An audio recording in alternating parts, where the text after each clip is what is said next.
Hi, welcome. Today we're going to talk about the greatest female chess player ever. I'm talking about Judith Polgar. Judith Polgar was a beast. She was very, very, very strong. I'm talking about a female player that have reached a rating of plus 2700. You've never seen that again. She was the only female player to reach such a high rating. So she started playing at a very young age because of his father, Laszlo Polgar, a chess author too. And his dad has taught her and her two sisters, Sophia and Susan Polgar, and they are very strong too, chess players. And with just to have one idea, with 12 years old, Judith Polgar was already an international master, and with 15 years old, she has broken the record of the great Bobby Fischer. So incredible! She was too strong. So on those days when she was at her highest peak, she has beaten a lot of strong players. I'm not talking about top 10 or top 20 top players. I'm talking about world champions. Not one, not two, not three. 11 world champions. And today we will talk about one of these games. But it's a shame that at 2014 she retired from chess. And nowadays she is fighting to advocate for gender equality because she has competed as a professional chess player in a sport dominated by men. So to be a woman in such a sport, probably it isn't easy. So she is doing that right now, and she teaches too.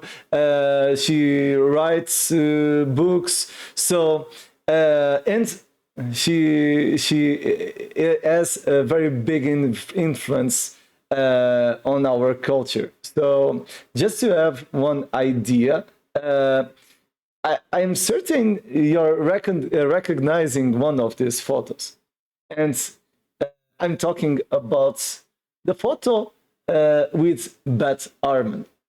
So Queen's Gambit, the show from Netflix, has been based in part by the history of Judith Polgar. The other part has been based by the history of Bobby Fischer. So it's an explosive fusion between the history of the probably two of the greatest players all, Bobby Fischer and Judith Polgar. So today we will see a game that has been played after her retirement. So she retired at 2014, and this game has been played at 2022. And do you know who is her opponent? It's Magnus Carlsen. And yes, Judith Polgar has beaten Magnus Carlsen in a blitz of 3 minutes without increment. So I'm going to show first small parts of the game just to show the ambience and the good vibes, because this has been a friendly game. So let's see. I didn't know that it's part of the Oh my god! Oh my god! Oh my god! There's a picture! That was a selfmate! There's a photo moment there. Oh my god! No, but Magnus is a gentleman. I guess Complete Judith selfmate. He's a gentleman. As you're seeing, Judith Polgar has played with white and Magnus Carlsen with black. So about the ratings in front of the name, these are the ratings at their highest peak. So Judith Polgar with 27.35, very high, and Magnus Carlsen, this is a world record, 28.82. We've never seen more than that. So let's see. Magnus Carlsen is playing with black and Judith Polgar is playing with white. So Judith Polgar is a very aggressive player, and in my opinion, she is a tactical genius. So she started with e4, and Magnus has played the Sicilian defense. So after knight f3, Judith Polgar is playing open lines. This continued with e6, and after that, d4, pawn takes, knight takes, it's normal. So this continued with knight c6, knight c3, and after a6, we are seeing a Najdorf. So this continued with bishop e3. Everything is normal. So we are analyzing a blitz of 3 minutes without increment. So here, black has played queen c7. Everything is well. We are seeing a Taimanov right now. And in terms of evaluation, this is playable for both sides, but I like a lot the lines with f4. They aren't easy, but are aggressive, interesting for white. So here, Judith Polgar has played queen d2, normal, with ideas to castle alongside, for example. And here, Magnus played knight to f6, and of course, after f3, the idea of the white player is to start a kingside attack. So this continued with bishop e7, and this is a miniature. This game, it's almost finishing. No, I'm joking with you. But well, bishop e7, and after castle, queenside, black will play b5. In terms of evaluation, this makes sense because probably the black player will castle kingside. So we will need to do a run with the pawns. So the white player will attack on the king side, and the black player will want to attack on the queen side. So after b5, here it's very important to continue our attack. So here, of course, Judith Polgar has played g4. g4 to create pressure and to ask, what will you do? Because here, okay, we have a few plans. So black can castle, he can take the knight, for example. Even knight e5 is possible. So all of these moves are plans, and the game is equal.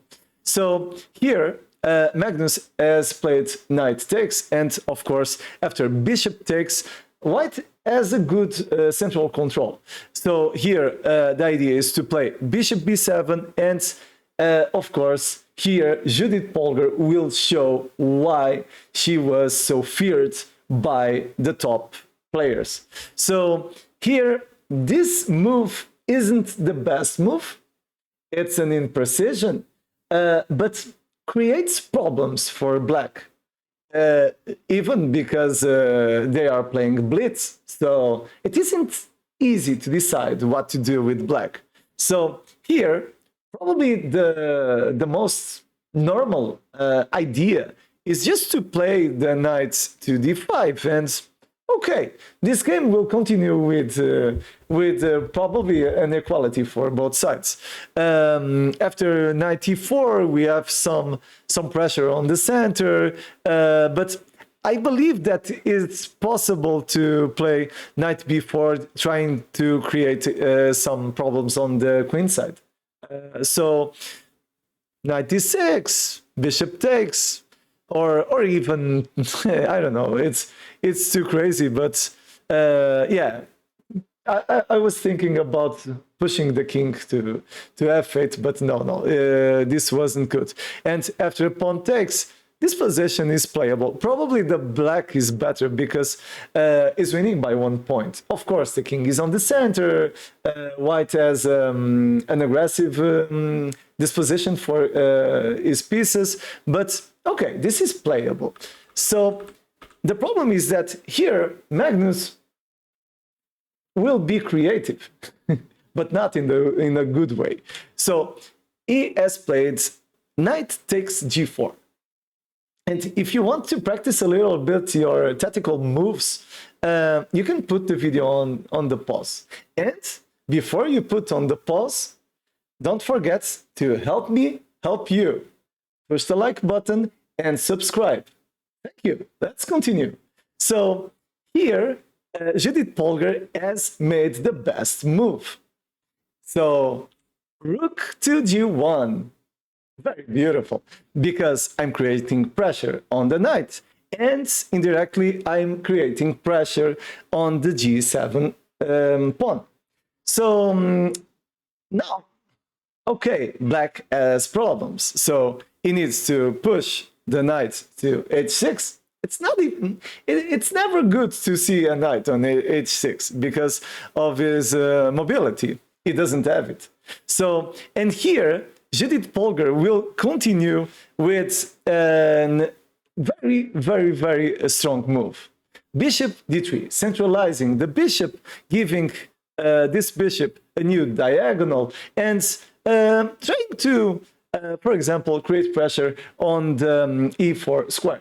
So this continued with bishop f8. It's ugly, but it's necessary because this king won't go anywhere. And after that, Judith Polgar, of course, plays bishop e4. That's the idea. And after rook to c8, this was the moment that you have seen in the beginning before we analyze this game. This is a terrible blunder because now Magnus will lose his queen with bishop b6. Very strong, incredible move, because right now this game is over. But what should, and we will see next, what should Magnus has played? Do you know? Here, the position is equal. Of course, rook c8 loses immediately, but Magnus could play, for example, knight to f5, but it's always the same history. This position is more complicated to play for black than for white. We are not engines. So for the computers, it's very easy to calculate everything. And yeah, if Magnus had 2 hours, probably he would see this kind of stuff. Of course, he wouldn't play rook c8, but it doesn't matter because Judith Polgar wasn't competing for about 8 years. And Judith Polgar, if she wasn't competing, probably she's slower than Magnus Carlsen. And he is a beast playing blitz. We all know. So this is a very good win.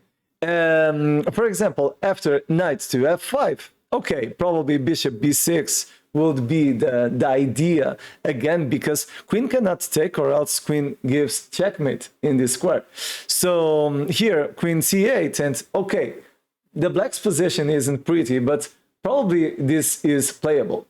So let's see what happened. So after queen to b6, the idea is that this queen cannot take or else I'm going to give checkmate. And if the queen goes there, I will give checkmate again. So this game, it's almost over. So Magnus tried to complicate with bishop takes bishop. And of course, this is Judith Polgar, the greatest female player ever. And Judith Polgar doesn't lose this kind of positions. We are talking about a player that won Mikhail Tal, Garry Kasparov, Spassky, etc. So here, bishop takes queen, rook doesn't take, because if rook takes, this position is completely lost with knight takes, for example. And this game is finishing because bishop played to c6, and after that, bishop d6, knight f5, knight e4, and the game is over. A great win for Judith Polgar. So don't go yet, because we will see now the precision. What was the precision of this game? What do you think? This is the Blitz game, so probably they have 70-something%, no? No, Judith Polgar is retired, but I'm praying for her to go participate in some tournaments like Kasparov do on St. Louis. Even Blitz, because we are losing probably the greatest player of all time, female, of course. So it's incredible. So what was her precision? So let's go for it. Here, I'm going to put the engine on the highest levels to improve the precision. And we are going to see Stockfish 16 with, okay, maximum of strength. This is the best, 99 and 5. Okay, let's go. It's correct. And let's see. So, Judith Polgar has played with 97.6% of precision. And Magnus, okay, he has lost with 87.3. It's very good too. So about the estimated rating, Judith Polgar has played for 3,000 elo points. So we are talking about a player that she is very strong. She is a beast.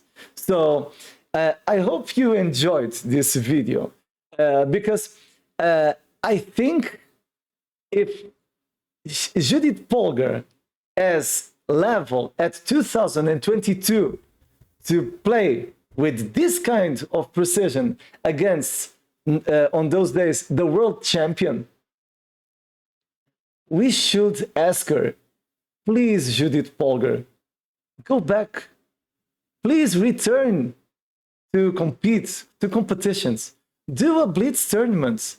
Show us your level, because the world is missing great value. In my opinion, it's a shame, in my opinion.